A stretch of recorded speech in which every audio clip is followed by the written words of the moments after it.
All right, it looks like we've got most people logged in and ready to go. So thank you everyone for joining us today for our Alberta SCILS webinar. Today's topic is nutrition in SCI, and we will be running this one slightly different as it is a full peer panel. So the Alberta Spinal Cord Injury Community of Interactive Learning Series, better known as AB SCILS, is a monthly webinar series supported by Praxis and led by representatives from Alberta Health Services, including the Glenrose Rehabilitation Hospital, Foothills Medical Centre, North and South Zones, and Spinal Cord Injury Alberta. We also include people with lived experience. Each webinar is usually co-designed by lived experience experts and non-lived experience experts so that both perspectives are shared. All webinars are recorded and posted in a dedicated YouTube platform and will be open to the public. We do anticipate that AB SCILS will improve audience knowledge and empowerment through creating a sense of community, changing perceptions on disability, and improving social connectedness. So for today's peer panel, we do have 4 peers joining us. First, we have Casey Aiello. She has been living with an SCI for 22 years. She is a C6 and 7 Asia C incomplete injury. She is married with a son and absolutely loves adaptive mountain biking, wheelchair rugby, and food. Casey is also our patient liaison at Foothills Medical Center. Next, we have Brittany Munzig. She is a certified holistic nutritionist and has been a paraplegic for 22 years and has a passion for nutrition and natural living. Again, she is a certified holistic nutritionist and coaches people with disabilities on how to stay healthy. She is a wife and a mother and shares her journey as a wheelchair user on her YouTube channel, Empowered Para. Next, we have Terry, who is post-injury is 11 years post-injury, a C4, C5 Asia B incomplete quadriplegic living in Calgary. He is a father of 2 and a lover of talking. Terry is also our South Zone peer coordinator at Spinal Cord Injury Alberta. And last but certainly not least, we do have Rob McIsaac. He is a registered social worker, client services, and peer coordinator for Spinal Cord Injury Alberta in Edmonton. After sustaining an SCI in a motor vehicle accident in 2004, at the age of 18, Rob became heavily involved in peer mentoring through the Canadian Paraplegic Association in Nova Scotia.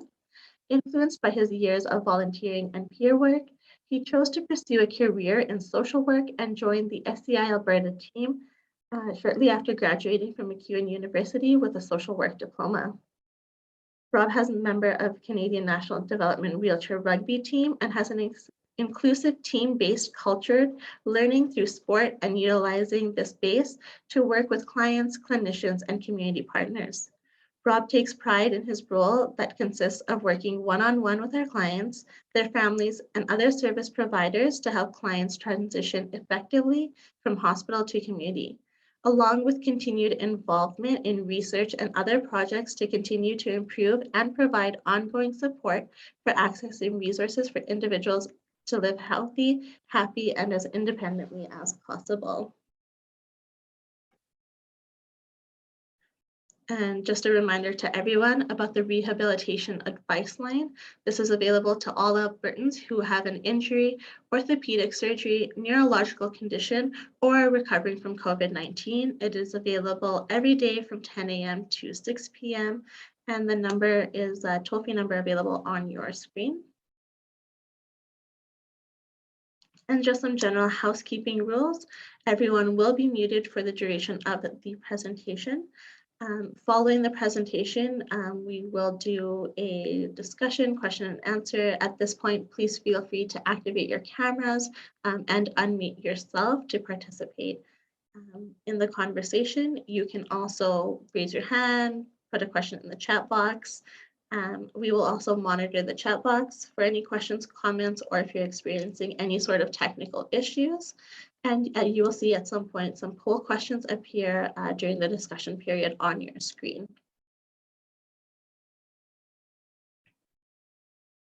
And a disclaimer, the information contained in these webinars and related materials is not suitable for professional medical advice, diagnosis, or treatment.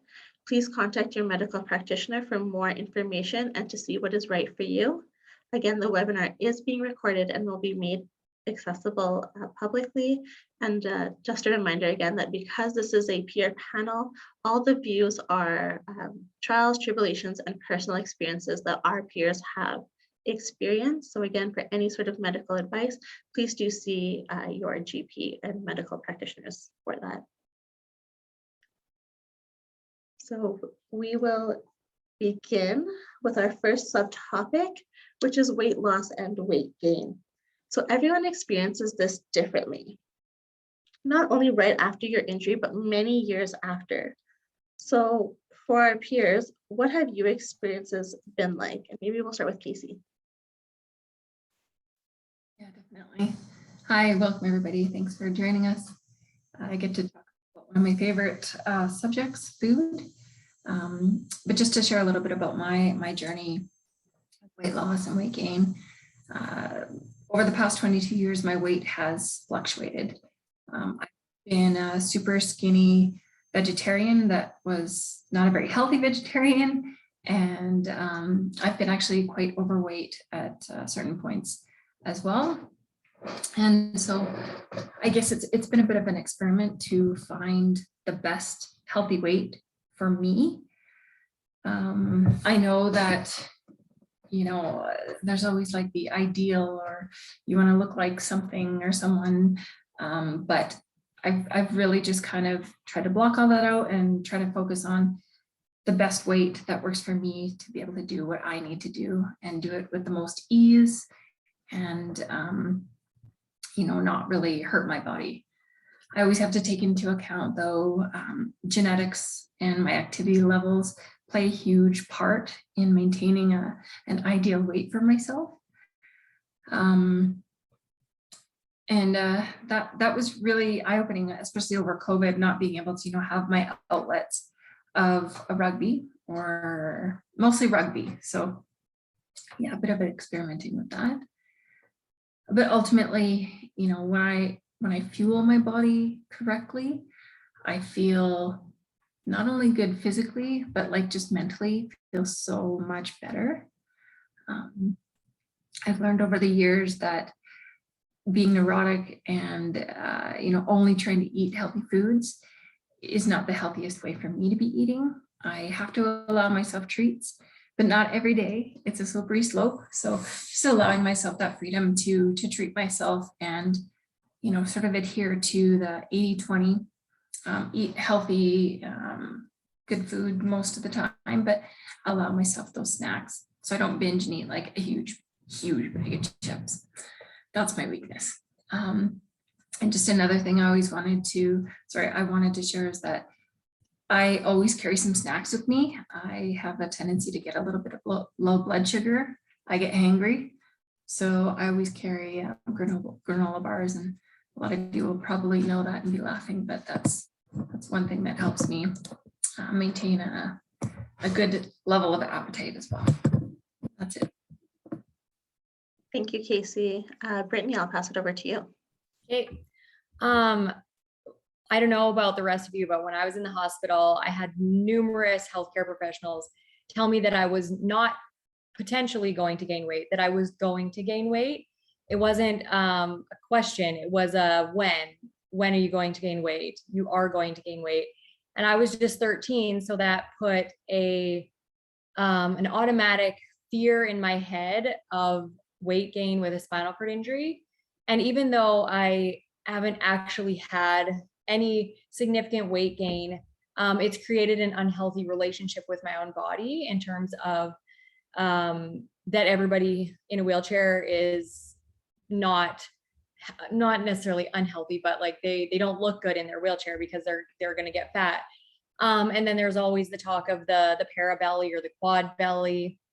So these things are always like rolling around in my head, that I have to stay skinny or else I'm gonna, you know, be one of the statistics, all of those things. So those things have been a huge issue for me throughout the entirety of my injury. And they have fueled my desire to eat healthy, but they've also created an unhealthy relationship with food at times.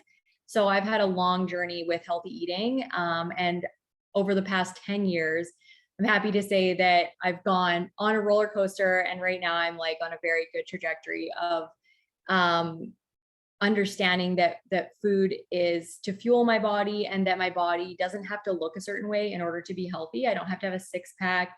I don't have to look like the picture of health, because I know a lot of people that do look like that and they're not actually healthy. So I just wanted to say that right off the bat, that what your body looks like has nothing to do, but doesn't have everything to do with whether you're healthy or not. So always keep in mind that when you're eating healthy, if you don't see something in the mirror, don't freak out, just keep going, because there's no destination with healthy eating. So the things that are important for me to share with you guys that I've learned over the last 10 years, especially now being a holistic nutritionist, is that it's not that complicated to eat healthy. And the biggest things you need to keep in mind is that you just have to eat real food most of the time. There are so many diets out there, so many different things, and there's all testimonials to say it's great on all these diets, because those are the people that it worked for. There's nobody going, well, this diet was crap, and people don't put that in their books when it didn't work for them. So just keep that in mind when you read all the diets, that the people giving the good reviews are the ones that it worked for, and everybody's different. If you just keep in mind that you have to eat real food, then you'll be okay. Eat when you're hungry, stop when you're full, stop when you're satisfied. And this is my biggest culprit, is that I like the taste of food. So even though I eat a lot of healthy food, I just want to keep eating. So this one, I don't know about you guys, but this one is my biggest issue, and continues to be my biggest issue that I have to work on. Nutrient density matters a lot. So if you're looking at what you're eating, your body needs a whole different spectrum of nutrients. So you can't just eat spinach every single day, or one type of food every single day. Your body needs a bunch of different nutrients. So try and keep in mind, mix up the greens, mix up the vegetables, mix up the non-starchy, the starchy, just try some different things. And if you don't like stuff, I am like a testament to this. I was the pickiest eater ever, and I just tried a whole bunch of different stuff and kept trying it until my body was like, oh, that's not actually a dangerous food that's going to kill me. I can eat that. First time I tried avocado, I was like, this is not a real food. This tastes like grass. And now I eat it all the time. So yeah, nutrient density really matters. The other thing is listen to your body, because everybody's body is different. And just because, raw broccoli is really healthy for one person, if you have a sensitive digestive tract, raw vegetables might not be your thing. So you might have to cook all your vegetables. Don't just go with what everybody says is healthy. You really have to tune into your body to figure out what's healthy for you.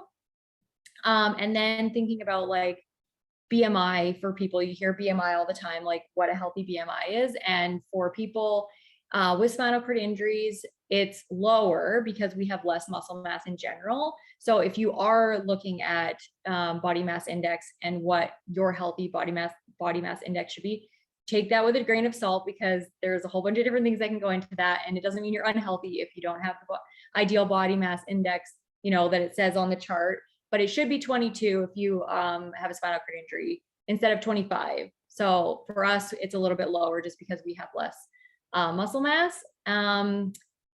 I think that was it. Yeah, just nutrition is individual. So no diet is for everybody. So you really have to, it's a lot more work to have to tune into your own body, but that's the most successful thing that I found, is really paying attention to what works for me. Thank you, Brittany. That was super insightful. Rob, do you have anything to add to that? I do. I have for me, I bring it like, I look at it in a couple different perspectives. Not only does nutrition have an impact on the physical body, but can also have an impact on a person's mental health as well.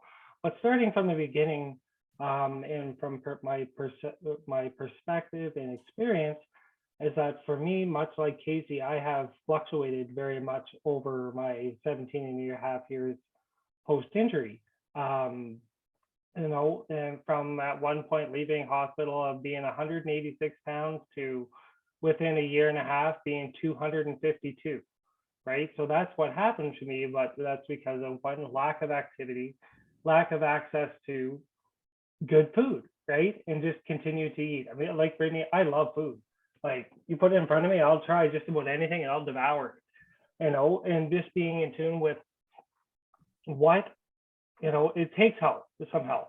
And in saying that, it's normalizing it as well, that even as an individual with a spinal cord injury, that other fully able-bodied individuals also experience, you know, nutrition, weight loss, and dieting in similar fashions. However, they have a more means to be able to work off that excess of food or what they intake, right? Whereas individuals with an SCI have less physical function depending on their level of injury to be able to work that off. So being able to, you know, schedule meals, keep track of what you're eating, it takes work, right? It takes work for all of us. And that's where I want to look at it from that kind of lens, that no matter who the individual is, it's very individualized and takes work. One, accessing the appropriate foods that that you know work for you, right? Not everything works for everybody. We can know is that breads, grains can cause some to actually increase their weight very quickly. And that's me in a nutshell. But also, as I've been aging with the disability, I notice it has an impact on my digestive system. My stomach, I'll get upset stomach, you know, taking some different medications prior to what I love to eat, right? Being able to listen to my body and react to that and know, oh, mark this, check this off the list. That's not going on the grocery list anymore, right? So being able to look at those things and, you know, figure out what works for you, and getting a little bit of assistance at times, reaching out and asking, you know, even though, you know, dietitians and nutritionists are there to assist you, not to completely, you know exactly. So they're there to help guide you, right? And learn together on the impact of the different foods or what our body needs. And also depending on what you as an individual are looking for. Are you looking to excel in sports? Are you looking to just increase independence and lower your weight? So obviously with looking at parasport or high performance sport or just regular sport, you're going to need a little bit more access of food, right? You need more fuel for the body and what's appropriate to take that in, right? So, you know, we could go down many different rabbit holes with this, but one of the big pieces of the puzzle for me is I love snacking in bed. I love laying in bed in the evening and just, you know, scrolling through my phone or whatever, or through Netflix, and just snacking on anything. So I notice the impact that has, because it goes right to the old belly, right? For me, and having my level of injury, it's not such the greatest thing, as it has the impact of gaining weight lowers my independence of being able to transfer, to get dressed quicker, you know. So, you know, being mindful of those things can really affect the person, as well as their mental health, of being like, oh no, I'm losing my independence due to this. I can't transfer as well as I did before, or as quick as I did before. And then, you know, it can start to lead to mental health struggles, body image, self-confidence, body dysmorphia. And I'm speaking to the, like, we can go, this is a whole nother topic for another day, but just being mindful of those negative impacts that can arise, because it has for me and still does to this day. And I'm not afraid to say that I struggle with it every day, of wheeling by a mirror. I still avoid it. I'm like, hell no, I'm not looking at that. I see a belly and that bothers me. And then I'll develop unhealthy eating habits. However, and I will say that it's gotten better. And pandemic locked in didn't help, because motivation goes down, food goes up, you know, those sort of things. Also too, that when we're able to access the appropriate, you know, what's appropriate for you, or being mindful of some of the other effects that unhealthy eating can have, is, you know, develop a higher risk of developing complications, cardiovascular issues, those sort of things, the higher cholesterol levels, you know, just being, you know, taking regular care of your body, having your regular doctor checkups, you know, to kind of make a balance. And so, yeah, at the end of the day, it's really being mindful, it takes work. It takes a lot of work for all of us, standing, walking, crawling, rolling around, whatever we're doing. It takes that work. But if you really are truly embracing of wanting to gain weight for certain aspects or lose it for certain aspects, it's one thing to make sure it's okay not to feel okay. That's what I'm getting at, because there's other people there and other peers that can assist you with those things, like Brittany, like Casey, you know, like they said, like that struggle, right? And coming together like this to be able to chat about those impacts can be very beneficial in many different areas. So that's what it's done for me. I'm done. Thank you, Rob. That was, again, super insightful. And I think sharing those aspects is not something we talk about. And so I really appreciate it. Terry, what are your views on this? Yeah, my views, and obviously, everybody has their different journeys and things. I'm from a small town, Southern Alberta, rancher community, and we're kind of pretty easygoing with what we eat. If it's not on a barbecue with blood coming out of it, then it's probably not delicious. But I went to university to be a phys ed teacher. I living with my Ukrainian grandma, so I was eating pasta and pierogies for breakfast, lunch, and dinner. 2 or 3 bagels with cream cheese on it. And that was my daily thing. And I think one thing I learned early on after my injury is that like what you ate before and what you did before it won't work. I had the genetics that my lovely mom inherited from. We go buy a stalk of corn and we disappear. We're like Field of Dreams people.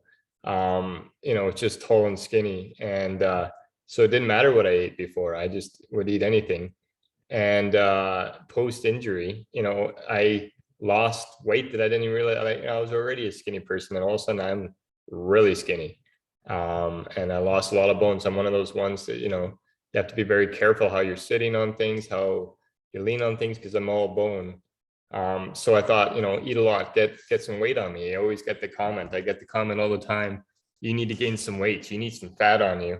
And so I would try that, but unfortunately, as a lot of you know on this call, we can't really control where that weight goes. Even before your injury, you can't control that. And so it would just go to my, I get the belly a little bit, but everything else would remain super skinny. So a part of my issue is that I slowly would stop. I was also a creature of habit, like Brittany was saying, you got to mix it up. Well, I like the same thing for breakfast and the same thing for lunch. I could do that for my entire life because it's just easy. I like easy eating. So I don't tend to go out of my way to make it a little more complicated because, it was a pain in the butt for me. And post injury, doing it yourself when you have quad hands and different things, I don't want a bunch of Tupperware containers and a bunch of different things out of the fridge. I just want my simple things, put it together, eat it, you're good. Supper was always my mix it up kind of meal. But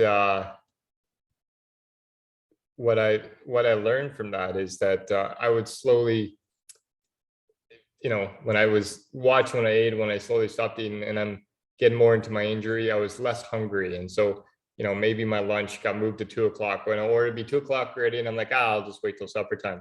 Well, when you're already a super, skinny person, you have all these issues.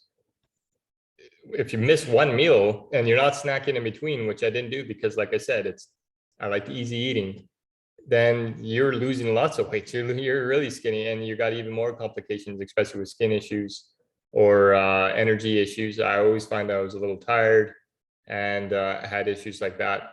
And so I just recently had an experience, and sometimes that's your wake-up call. You need something like that. And I started looking at my nutrition. I started looking at things and, adding the snacks in between meals, not having big meals, but smaller meals, but with more snacks, eating throughout the day, not just your 3 set meals. And then from doing that, I also started realizing there's easy way to snack. You don't have to make this huge production of food. If it's you got your bag of snow, a couple different vegetables that you can get it pre-prepped and some hummus and things, and they all come in different containers. You can make it a lot easier on yourself, and just to snack on that. and make sure that you keep that coming in. I've had way more energy. I felt better about myself. And my other parts, I've noticed I'm not fluctuating as much as far as being super skinny or regular, or being exhausted, or just having a little bit of energy when I go to work out. I don't have to, sometimes I would go to a gym and I'd just not have it. And it was mostly because I probably didn't eat that morning as much as I probably should have. And one last thing, like Rob kind of brought on and Brittany was talking about it, is, it's more important to feel good than to look good. I was, I definitely, before my injury, I was a pretty fit guy. I was pretty proud of myself and how I looked. Yeah, and like Brittany said, I probably wasn't the most nutritionally healthy person. But I worked hard on myself and I felt good about it. With the injury, I felt good. I feel energetic. I feel happy. I have a wife and 2 kids, and I go out and do things and dance and different stuff. And then, every once in a while I'll see a video or I'll see a picture of myself and like look at and think, who's that alien from the movie that just popped in my chair, with all the ribs sticking out and everything. And I would have some moments of depression.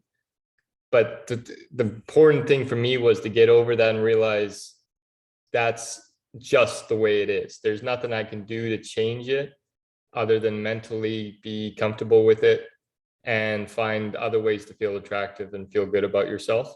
Unfortunately, I have somebody who looks at me like that. And so the realize that they are looking at me like that makes me feel better about that. But yeah, everybody has to find their own way. And that's one of the more important, I think, challenges to nutrition, is to mentally just be comfortable with what you are now, because the injury can add a lot of different mental challenges that will affect how you eat and what you want to eat. So I think that's all I had for that one. Just quickly. Thank you, Terry. Another thing that really goes with nutrition and SCI is bowel health. So what are some experiences that you guys would like to share, and maybe some different things that you have had successes and failures with? And maybe I'll toss it back to Casey.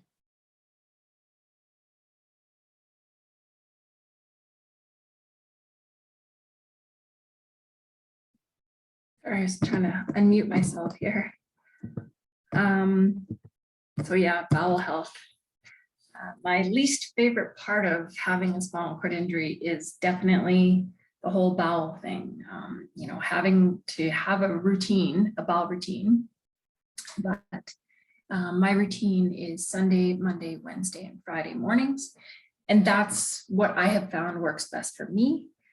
The more I stay on top of it and regular and do those and have good routines, the more flexibility I can have with travel, or, when I have tournaments for rugby, early games and so forth. So I know it makes sense to you guys out there to, have a more regular bowel routine so you can be more flexible. So I hope you guys out there hear, but to an able-bodied person, that just sounds kind of weird. I feel it's really important to mention too, regarding bowel health, is some medication, how it maybe impacts your bowels. And speaking from my own personal experiences, I started some medication back in the fall, and one of the side effects is that it pushes away my hunger or doesn't make me hungry. And so I have to be very mindful about eating regular meals because I will not feel hungry, so it's just being purposeful and having breakfast, making sure I have lunch and dinner, not only just to be, have healthy and have that energy, but also to stay regular. I've experimented with different things, maybe not eating breakfast for a long time, and that did not do anything good for my bowels. It made it just a nightmare. So eating regular meals is definitely helpful. I guess instinctively, I really know how to eat, like just keeping it simple, eating more fruit, more vegetable, and healthy proteins, plus a lot of water. But it's easy to self-sabotage. So I just try and, if I'm craving, some sweets, maybe eat something sweet, but maybe not, like a crave cupcake every day or something like that. I think what helps me stay on track more so is I really try and eat for my bowels. Again, that sounds weird, but I eat for them so they work with me and not against me. I feel like a lot of us here have experimented with different foods and how they react. And I've really learned to listen to my body and maybe not go so hard on like tons of bread and cheese. Nothing good ever really came from that, but a little bit of bread and cheese is totally fine. One thing I find that makes it easy to eat healthy is just always having really accessible, convenient options around. For example, just having fruit on my counter, always having apples, oranges, or bananas. And in the fridge, super easy to, like little mini cucumbers or carrots or even peppers, and having some hummus, just so if I'm hungry, if I'm not, super hungry for a meal, I have healthy snack options. And one other thing that's a little tool in my toolbox that's great for my bowels is that I love kimchi and fermented sauerkraut, not just regular sauerkraut, but fermented sauerkraut. And so a few bites of that every day or once in a while, is really, really great for my gut bacteria. And that's it for me. Thanks, Casey. Brittany, can you add or address to that, or what are your experiences? Yeah, absolutely. So I've had a long sordid affair with my bowels, as many of us have with spinal cord injuries. And for many years, I was just like, I'm going to poop as little as possible because I hate pooping. And I didn't even think about like the function that bowel movements have in your health. I just didn't want to do them. I was a teenager, and then I was in university, and I was like, I hate pooping. So I tried to go as little as possible. And as you can imagine, that just made my bowels work worse. It just made me feel crappy. It just made everything about my health decline.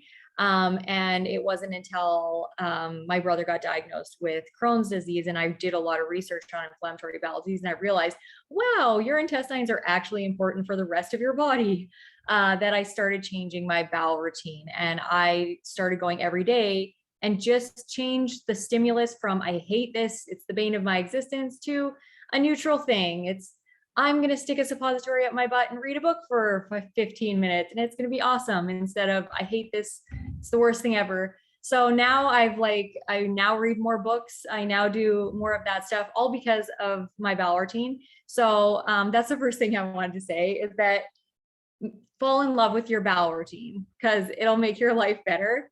And then fiber is like a thing that I've gone like one side of the spectrum all the way to the other side of the spectrum, because it is another one of those things. And you're going to like hate me, like, what, quit telling me things are individual. I don't want to hear that. I want somebody to tell me how to do things, and I don't want to have to do any experimenting. But that's not true. Like, I can be a holistic nutritionist, but I'm not the expert on your body. You are, and I can give you the tools to help you be healthy, but you're the one that's going to have to do the work. And fiber is one of those things. So some people do really well on 10 grams of fiber and they can poop regularly. Some people need 35 grams of fiber to poop regularly. And fiber is, some people's bowels really like a lot of fiber, and some get irritated by fiber and cause inflammatory bowel disease or inflammation. So you really have to be sort of a lab rat with your own body. I do well on 15 to 20 grams of fiber. And if I know the different types of fiber, then I know how it can influence my bowel routine. There's two basic types of fiber, and they're insoluble, which is like greens. Think if you put it in a cup of water, it's never going to dissolve that water. That's insoluble fiber. That stuff increases your gut motility and gives you faster, softer stools. And if you go the other way for soluble fiber, think oatmeal. You put oatmeal in water, it absorbs the water. That slows down your gut motility and gives you firmer, more solid stools. So you know which one you need. If I'm constipated, I'm going to eat more spinach. If I'm having diarrhea, I'm going to eat oatmeal or chia seeds, things like that. So that's really important. And then the notion that going regularly is the most important thing is important, because I would not take pharmaceutical antibiotics or even like natural ones like Senna, which I feel is one that I shouldn't be on all the time. I would not want to take it. I'm just like, I don't want to have to take it. I want to do everything just with food. But it's more important that you keep your bowels going than it is that you worry about taking a laxative here or there if you need it. I'm not talking like every single day, because if you're replacing food with laxatives so that you don't have to eat healthy and think about the fiber, that's not a good thing. But if you are constipated, sometimes we just get constipated, you know, we're sick or we didn't drink enough or whatever. Take the friggin' Senna so that that poop can keep going and you're not getting sick and bunged up. And then knowing the types of laxatives that you can use to your advantage has been really helpful to me.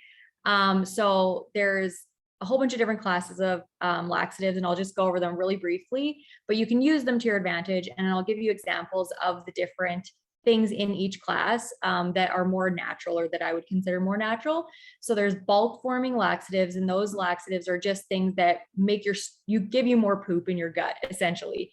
And you need poop in your gut because if the stool doesn't touch the sides of your intestines, it's not going to stretch it. And those stretch receptors stimulate peristalsis. So bulk forming laxatives are things like chia seeds, flax seeds, psyllium. Those are all natural, just seeds that create bulk. You don't digest them very well, so they just come out in your poop, and so they form bulk. Those things are going to give you more volume. Osmotic laxatives are things that are going to draw water into your intestine and make your stool softer and just give you more bulk, but just watery bulk. And some of the natural things you can take are magnesium citrate. So it's basically just a mineral salt, and it just creates like a saline sort of situation in your gut so that water is drawn into your bowel, and it lubricates and makes your poop more watery. And then the other one is a big one is prunes. So fruit is a really good osmotic laxative. It creates bulk, but it also draws water into your bowel at the same time. So that's a good one. And then the stimulant laxatives are the ones that actually stimulate your muscles. Like it's like, you know, if you were to like put an electrode, it actually stimulates the muscles. That's Senna, that's a natural one. And I always reach for Senna teas rather than just like the pills, because I feel like they're a more whole food source of Senna, and you're getting the other minerals and good nutrition with the teas. So one of the ones that I like is called Swiss Chris. And it's just a whole bunch of tea mixes that have the amount of Senna in it that you would need for a laxative. And then lubricant laxatives are things that create like a more slippery poop, I guess. And things that you can take for that are aloe vera, olive oil. You could just like take a tablespoon of olive oil, which is kind of gross, but it works. My brother uses it all the time. Castor oil is a sort of a classic one. And then the last one is prokinetic agents. And they're sort of laxative and they're sort of not. They're things that make your muscles work better. So it's kind of like, you know, lifting weights for your arms. There are things that make what your muscles already do better. And some natural ones are magnesium. That one is a, you know, mineral your body needs anyway. So I take it every day. Ginger, I drink ginger tea every single day, and it helps your intestines work better. And then another one is called Triphala. I'm not sure how to say it, but it's a Ayurvedic herbal blend, and it helps your muscles work better. So I think those are the most important parts for me for the bowel health. I always say food before pharmacy, because if you are replacing healthy, like if you're too lazy to eat healthy and you're taking a bunch of things to help you poop, that's not good for your body.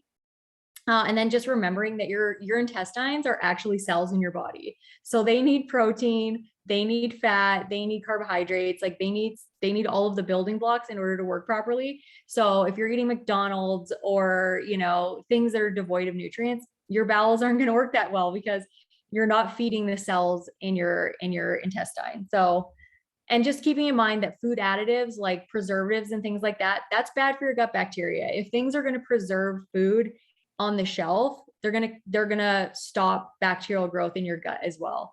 So when you're eating a bunch of preservatives, you're basically preserving your gut too. So just keep that in mind. Thank you, Brittany. Rob, I'll pass it on to you. Cool. Thanks, Brittany. Thanks, Casey, for sharing those. And, you know, a lot of mine is going to be fairly similar to with some differences because we're all different. The one thing, individualized, right? Knowing how our body reacts and responds to ingesting certain things. And, you know, that impact on movements, frequency and consistency, right? That's something we've heard a lot of already, and that can lead to two things. One is a longer bowel routine for somebody with an SCI, or a shorter one, or accidents in between. So for myself, over 17 and a half years, I did, what I didn't state is that I'm also a C4 incomplete HSC quadriplegic. So I do have some sensation and function below my level of injury. And one of those things is, at times, I have an early warning system that if there's an accident coming, I know, and I have actually time to transfer and get out of my chair. But also knowing what I have been intaking to may have caused that.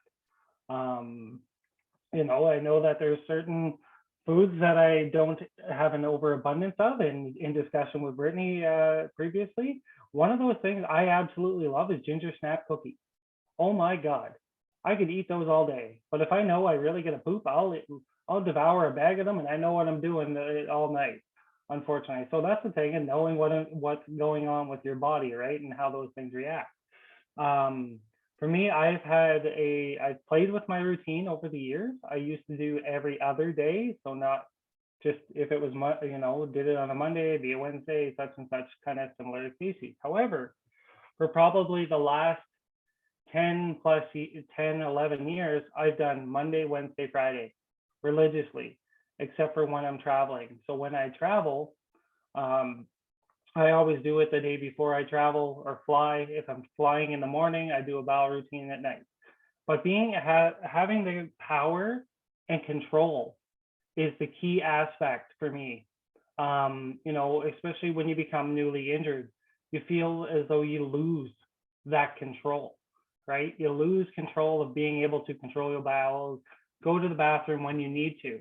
However, you can flip that too as an individual and be like, you know what, maintaining a consistent routine, it sucks. I hate it. You've heard it already.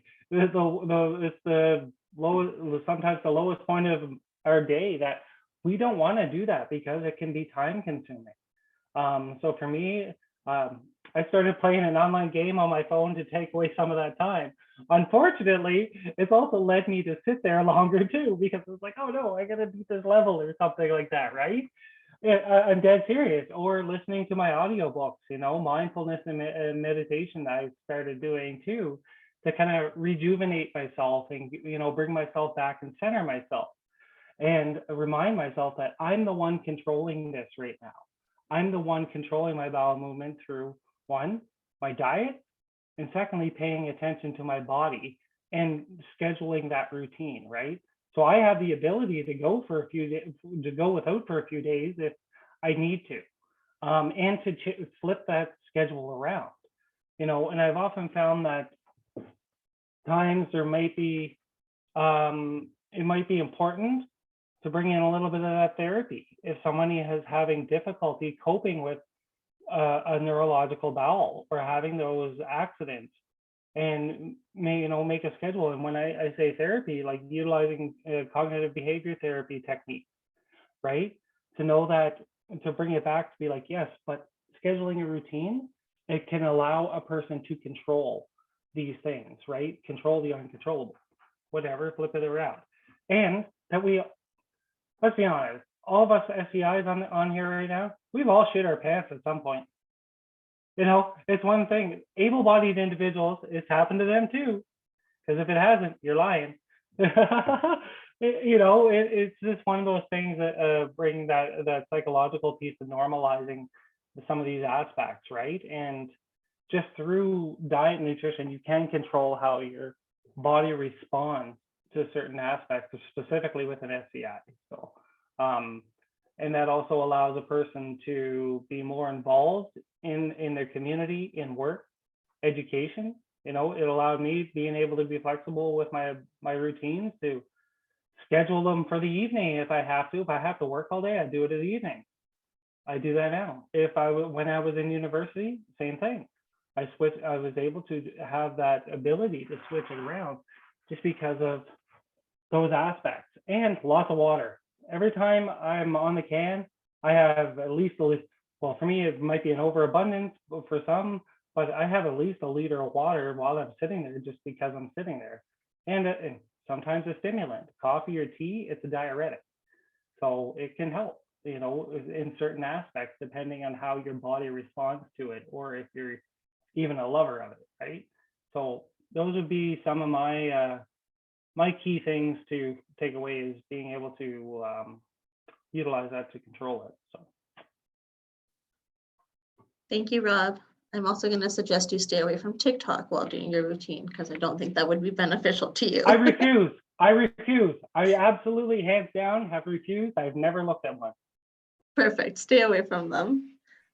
Terry, I know you've had quite the experience recently in terms of bowel health and nutrition. Can you fill us in a little bit?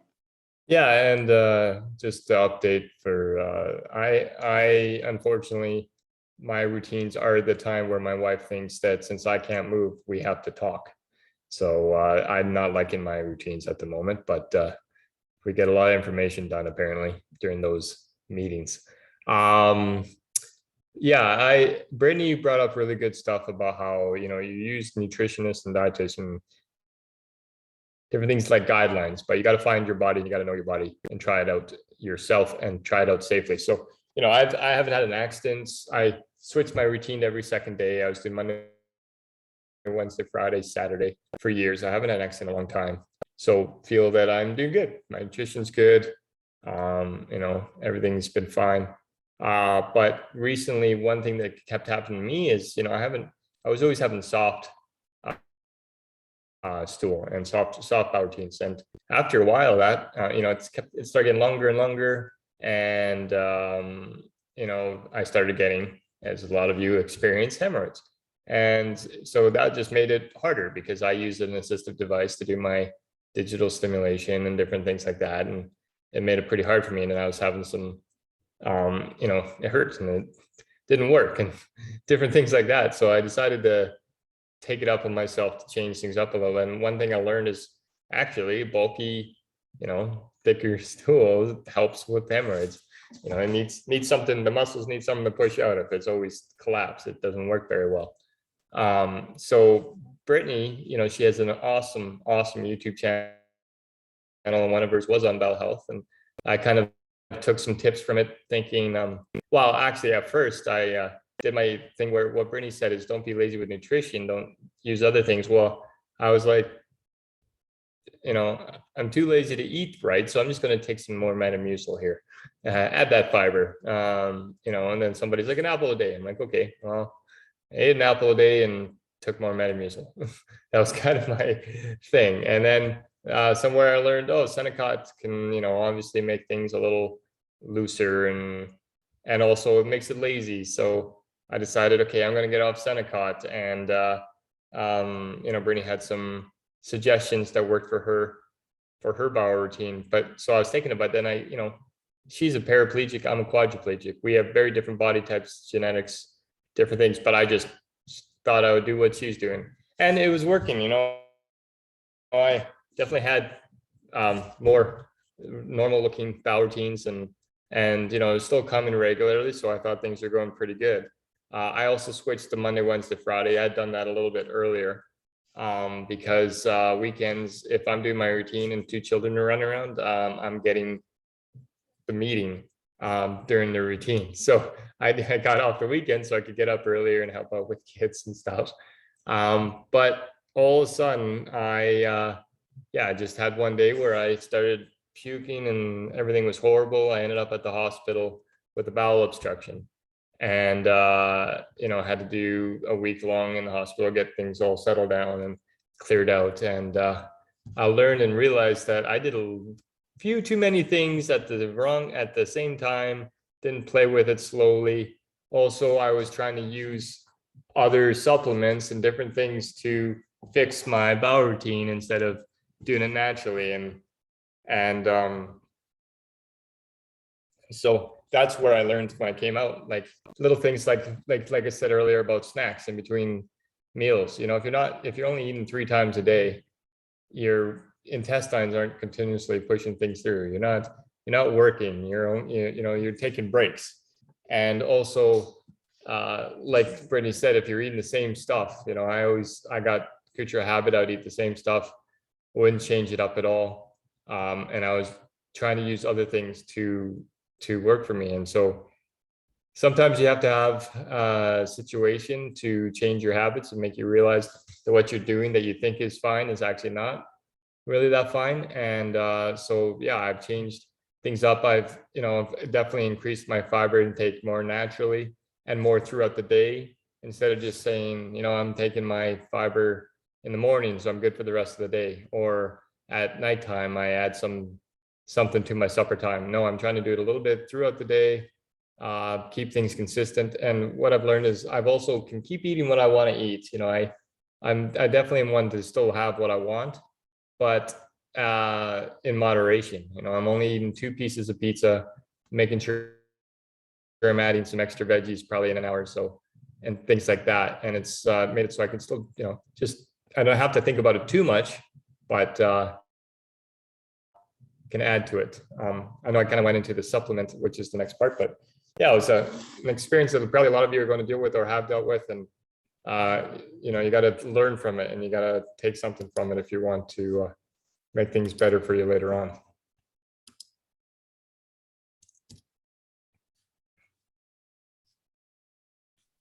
Thank you, Terry. So I know a lot of you kind of already mentioned some of this, but it's supplements and SCI. And people with and without SCI, we're always trying to use different supplements to improve our health. What are some of your guys' experience or thoughts on how supplements can either positively or negatively affect you guys? And so real quick, I'll pass it to Casey. Thanks, Alicia. Yeah, so very similar to food, you know, having a different or a up and down relationship with food. I guess I've kind of had that with supplements as well. But even looking back when I was first injured, you know, was on quite a heavy cocktail of a lot of medications, stool softeners, Seneca and everything. And I really tried to go about it a more natural way and eat foods that were good for digestion. So I love like pineapple, you know, figs, like anything to kind of keep things going. But my focus still now is on just to actually really use good food to kind of keep me going, and plenty of water. Those 2 things go hand in hand. You know, I said I used to use Seneca a long time ago, but I've recently had to start it again. Sort of similar to Terry, I was just kind of experimenting with some, you know, some fiber pills, and I learned maybe the hard way that following the directions on there by taking 5 of those pills 3 times a day maybe isn't for a person with a spinal cord injury. So yeah, I now, and like this is in the last 3 months really, I've started taking a Senecot, just one, the night before I do a routine with my dinner. So as much as I didn't want to do that, I'm realizing that there is some benefit to it. And I haven't been taking it for the last 20 years. So I'll take it right now because I do need it. And as far as like a fiber pill, I'll take maybe 1 a day, but I'm definitely not taking what's on the label there. One other supplement that I find to be beneficial is just taking like a round or like a month-long thing of probiotics. I'll do that for a month straight, and then, you know, take a few months off and then do it again. For me, that's kind of like pressing the restart on my gut.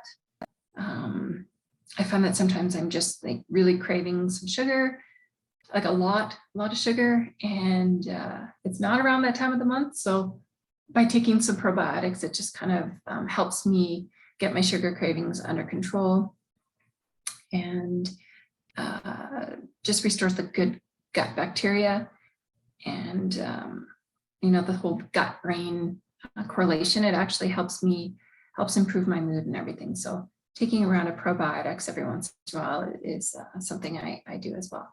And that's it for me. Thank you, Casey. Brittany, do you want to touch on that really quickly as well? Sure. I'm not a huge fan of supplements in general. I try really hard to get things naturally, but like Casey says, if you can't go without it, it's more important that you go. So I don't want people to replace nutrition with supplements if they're just, not wanting to do the work. But always keep in mind that going is the most important thing. And know when you're going to take a supplement, know the dangers of it, whether it's natural or pharmaceutical, know the dangers of it. I have been guilty of this, thinking all natural things are safe. I almost killed myself drinking licorice tea like 4 times a day. Didn't realize that it can mess with your sodium and potassium balance. Probably could have given myself congestive heart failure. So it's very natural, very medicinal, very therapeutic, but not to be taken 4 times a day. It's like once a day, maybe. So just do the research. If you're going to take something, if you're going to take Senecot every day, do the research. What are the long-term side effects of Senecot? Can it cause things that might make your life worse later on? Could you take it for, a year and then maybe go down? Whatever it is, just do the research. Don't let a doctor tell you what they know, because in my experience, doctors are very good generalists and they try their best, but they don't know everything. So do your own research. And then, yeah, I already said that supplements are not a replacement for nutrition. So like a lot of people now, and you can find on the market, oh my God, you will get people that tell you supplements are a replacement for nutrition, that you can just take their cocktail of vitamins and you will be just as healthy and all of that stuff. And it's not true. They just want you to buy the $87 bottle of whatever. And I do take supplements, but I do the research. And I try to take something that is going to complement my diet. And if I can't get something, an example is protein powders. They're everywhere now, and people think they can just drink protein powder in the morning. But there's isolates, there's like guar gum, and all of these different things in the protein powders. I seriously have scoured every protein powder, and I haven't found one that doesn't have a natural flavor in it, or at least not ones we can get really reliably in Canada. So you're choosing, if you are going to supplement, I do eat protein powder sometimes, but it shouldn't be a replacement for healthy proteins. Hemp seeds, chia seeds, beans, lentils, chicken shouldn't be a replacement for that. And then getting to know which foods and herbs are beneficial. Like I said, the ginger tea, like that's not something that's going to have a bad side effect. I just boil some ginger in some water and it helps me poop. You're not going to hurt yourself by eating a couple of prunes a day. Those have vitamins and minerals and all kinds of stuff in them. So just get to know things that work. There's so many herbal things out there that are great. Dandelion tea, for example, is like high in calcium. It's also a diuretic. It helps with your bladder. It's just, there's lots of things out there. So do some research, pick up a book on herbs or, medicinal foods, and just help yourself not rely on supplements when there's so many good foods out there that can do it for you. Here, Alicia, I'll jump in here quick, and just to do some of our webinar stuff that we have to get done, and we'll continue with Rob and me in the last bit afterwards, but we do get you guys to fill out just some quick poll questions for us to help us with our webinar building and everything, as well as just a reminder that if you have to jump off or you want to come back to the information being shared, this will be posted on the Spinal Cord Injury Alberta YouTube channel. We have a playlist just for all of our skills, and all of our previous videos are on that playlist too. So if you missed one and want to go back and look at any of our previous videos, please for sure do that. So Scott, I'll get you to quickly post those poll questions, and we'll get back to Rob after we do those. Yeah, sorry to interrupt. I'm trying to launch the poll and it doesn't seem to be going, so I'm trying to just figure that out. So Okay, I'll just we'll quickly, try to while get he's that going in the figuring that background. out, we do like to do a follow-up post-webinar chat, because obviously, sometimes we don't get every question answered, or we think of things during the week. Or if you were watching this on the YouTube channel and you would like to jump on and talk about it a little bit more, next Monday at 12 to 1 p.m., we will also be doing this. And you can always check out any future webinar or any future Spinal Cord Injury Alberta events at our social media platforms, on Facebook, Instagram, Twitter, and YouTube, as you see on the left. Or if you have any questions, please throw me an email. You see it on the bottom right there. For me, if you are still having problems, if not, what we can do is we'll go to Rob, and if you figure it out, Scott, polls will jump up on your screen. Please answer them if you see them. But we'll go to Rob for the supplement. Cool. Yeah, so when I hear nutrition and supplementation, the first things I think of is whey protein powder, whey isolate, creatine, pre-workouts, those sort of things, and a little bit more of those enhancers. First off the top, for a lot of individuals with a spinal cord injury, or the unfortunate circumstances of lower socioeconomic status sometimes, so financial impacts, and supplements are freaking expensive. Just as Brittany said, they are super expensive to access. Are they always needed? I would say no. I follow the same thing, real food first. But if you're an individual that has difficulty with getting the excess amount of what you require, there is some ways to access supplementation for that. And if you are an individual that's on a form of assistance, financial assistance, that being able to be connected with your dietitian or nutritionist, that they can help you initiate getting extra funds to be able to get the appropriate supplements and stuff that you can. So that's one route to be able to access that. And two, we have to be really mindful when taking supplements, because I would always recommend that you see if they're WADA approved, so the World Anti-Doping Association, especially if you're an individual that is pursuing a parasport of sorts, that not everything is always listed. And there's been multiple occasions where individuals have been busted for performance enhancing drugs that they didn't know they were taking because it was in supplementation, especially when it comes to pre-workouts. There's a little bit of, I have taken pre-workouts myself, but anything I've ever taken has always been checked with Canadian Sport Institutes, as well as WADA, and for safe ingestion, those sort of things. I would say if you're an individual dealing with pressure wounds, those sort of things, getting an excess amount of protein is important for those. So, sometimes you need that little extra bit, and that's okay. And now for personal experience with supplementation, mostly with protein powders, I've actually had the adverse effects as to where it didn't really help me, where it actually hindered me and caused me to put on weight unintentionally, and trying to figure out, where it was coming from. And to come to find out, I was putting like 3,000 calories in one protein drink, right? And I was like, that is way too much for me, especially when it's only that one thing of the day, right? So being mindful of what you're adding to it, it might be all very good, healthy stuff, but how much of unnecessary stuff is in there too, right? So that'd be, I think that's my biggest thing. I gotta pull up my notes here, sorry. And even when you move on to multivitamins, I used to take multivitamins and was having uncontrollable bowel movements and trying to figure out why.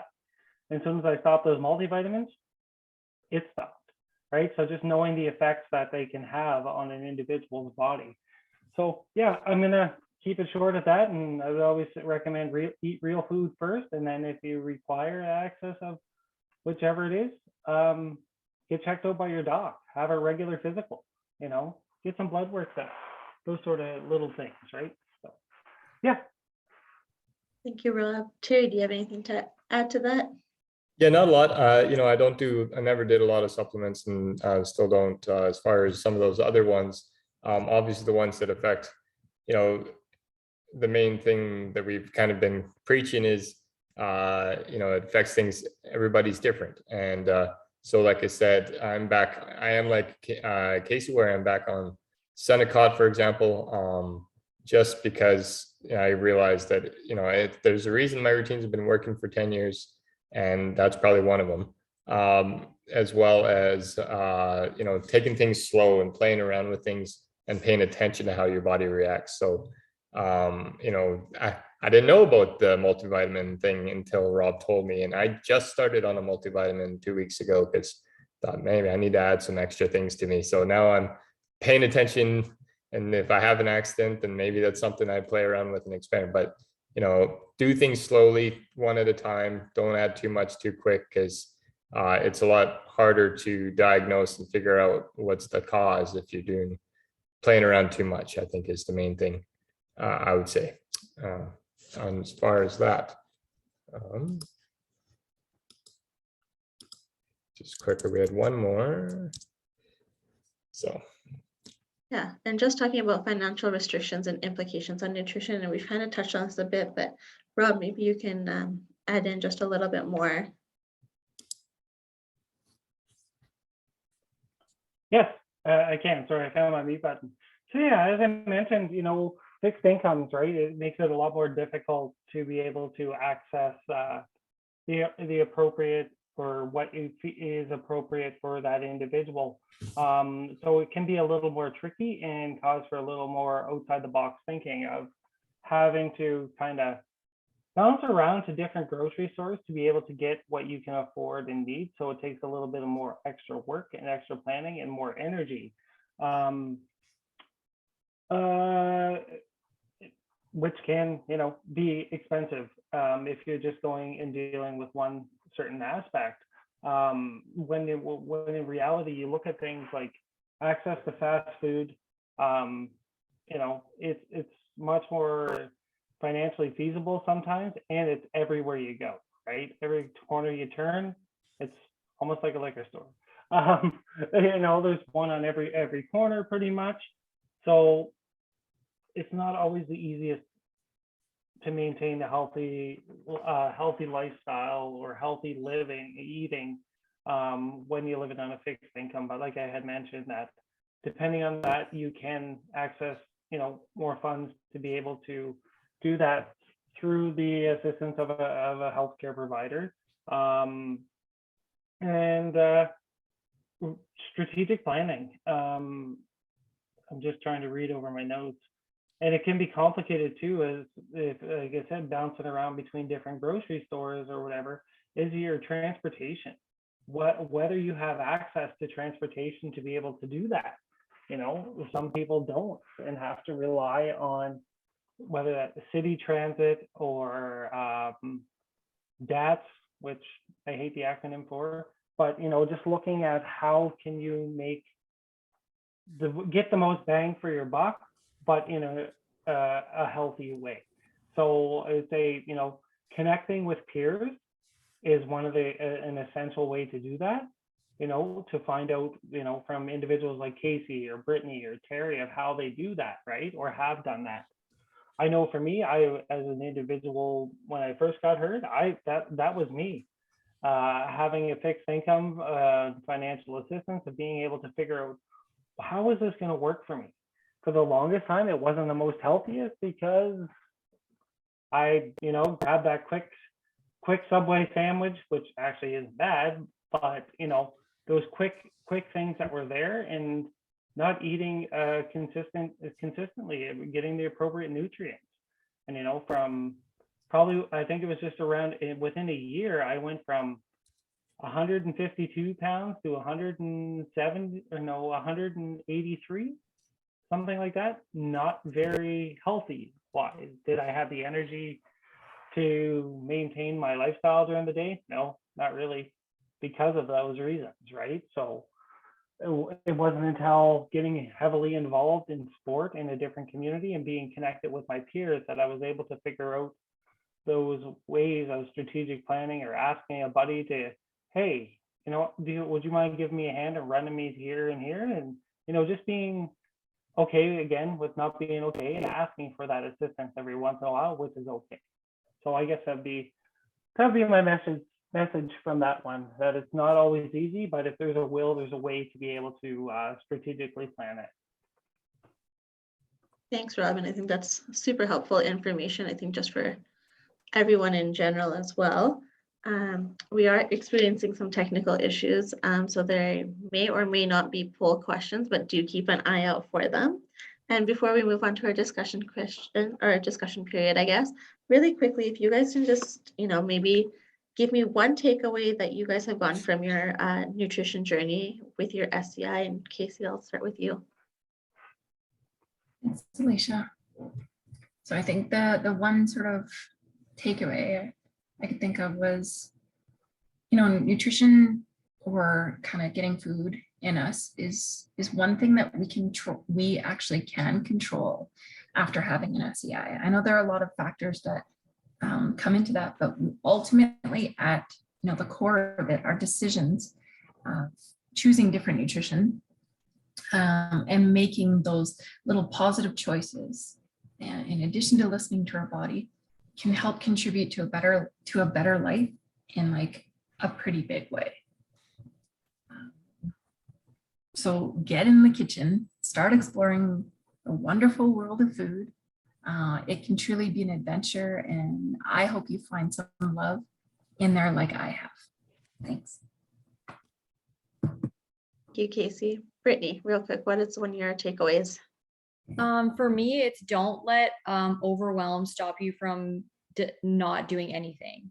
Because for years I was just like, I have to eat all the organic things. I have to make all of my own everything. Like I got so overwhelmed. And it's funny that like 10 years later, I pretty much am living how I thought I had to live or wanted to live, but it took me 10 years to get there. So like at first I was just like, I'm not going to eat processed food anymore. So I refused to buy, Campbell's soup, things like that, which is hard sometimes to get used to. But I just chose other things. And, then you learn how to like, oh, if I can make something creamed, what do I do? So don't let the overwhelm stop you from making little incremental healthy choices that are going to build up to bigger things. Like Casey said, it really is, you have this one body. And I always tell my daughter, you cannot build a house with just windows. So if you're building your house with windows, and really shitty windows at that, really crappy windows, they're like single pane and they have like all the fake glass in them, then probably should build your house with something else. Add in some like wood, maybe. Thank you, Brittany. That's a great analogy. Rob? I think for me, one of the bigger takeaways is make it fun, your nutrition fun. Like Casey said, get into the kitchen and explore, no matter the level of your injury, right, or disability. Try not to let that time commitment overcome all the aspects that you could have fun with. Chop up broccoli. If you make a mess, who cares? Just clean it up and make it fun. At the end of the day, you might have who knows what in your pot, but being able to say you accomplished that and look at that and be like, oh, okay, I can do that. And then finding ways that's going to mitigate the time and cut down on what's going to work for you, whether that's using an assistive device and whatnot. And secondly, couple it with activity. Couple your nutrition with activity. Nutrition is the biggest part of the puzzle, but having some form of activity and movement is also key into maintaining your healthy body, healthy joints, healthy muscles, healthy brain at the end of the day. Positive mindset and positive affirmations to be able to move forward and accomplish your goals. So that would be my biggest takeaway. Thank you, Rob. Terry? Yeah, I'd say like little things like, don't get stuck in the habits. It's, you know, sometimes it works for you, but your body changes, you get older, things change, and you got to be okay with changing your habits and changing your routine a little bit. The other thing, the less and more, you know, eat more, but have less.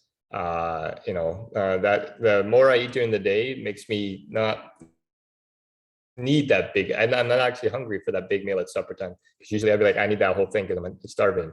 But I'm actually get to that, I'm like, I'll just have a smaller portion, and then I have more leftovers for the next day, which is kind of nice. You know, trying to find those little things, and then that be well-rounded, educated.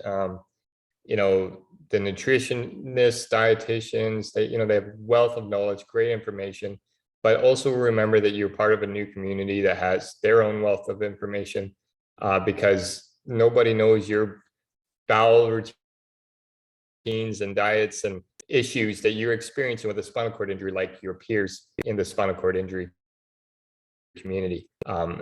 Like I said, I never knew about a bunch of these things that happen to people until I talked to Rob and Brittany and Casey. And I get a bowel obstruction, and I got like 5 texts saying, "Oh, I remember when that happened to me." You know, before that, I didn't even know anybody had that same experience. So, you know, you're a part of a community, whether you want to or not be part of it, and use that information, because it's going to take you a long way. Thank you, Terry, and thank you to all of our peers. I've been working in SCI for 7 years, and this was super informative, and I've learned a whole lot, so I hope the rest of you have as well. We do have some time left, so if anyone has any questions or anything that you would like to add in, please feel free to unmute yourself or raise your hand or put it in the chat box.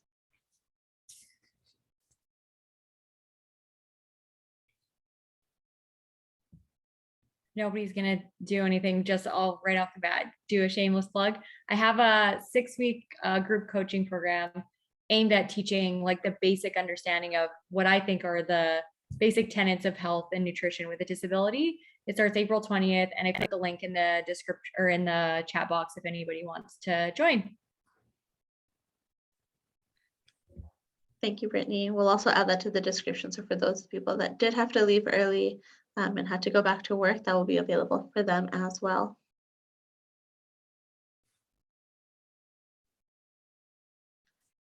And it looks like we have no questions. So hopefully we will see you all next week at the peer chat. So if you do have questions, feel free to bring them in there. And thank you everyone for joining. Thanks. See you guys. Great work, guys. Bye. Later. See you guys. Thanks.